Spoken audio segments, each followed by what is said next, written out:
கவிகளாக பாடப்படுகின்றது. அனைத்திற்குமே மார்க்கத்தில் ஆதாரம் உண்டு, அனைத்திற்குமே குர்ஆன் ஹதீஸில் ஆதாரம் உண்டு.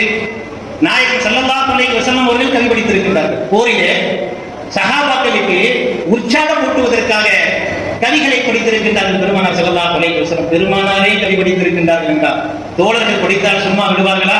ஹஸ்ஸான் இப்னு சாபித் ரலியல்லாஹு அன்ஹு படிக்கின்றார்கள். அவர்களுக்கு என்று ஒரு மேடையை அமைக்கின்றார்கள். அமைத்து புகழ புகழ ஐயது ரூஹில் குதுஸ் சய்யிதுல் அன்பியா சய்யிதுல் முர்சலீன் நபிமார்களுடைய தலைவர் துஆ செய்கின்றார்கள். வானக தலைவர் ஜிப்ரீலை கொண்டு உங்களுடைய பலத்தை வலுப்படுத்துவானாக என்பதாக ஹஸ்ஸான் இப்னு சாபித் ரலியல்லாஹு அன்ஹு கவியை படிக்கின்றார்கள். நம்முடைய பாஷையில் சொல்ல வேண்டுமானால் மௌலிதை ஓதுவதற்காக ஜிப்ரீல் அலைஹிஸ்ஸலாம் அவர்கள் உங்களை பலப்படுத்துவாராக என்பதாக பெருமானார் துஆ செய்கின்றார்கள் என்றால் அந்த வழியிலே அந்த ராஜபாட்டையிலே வந்தவர்கள் தான் நம்முடைய முன்னோர்கள் நல்லோர்கள்.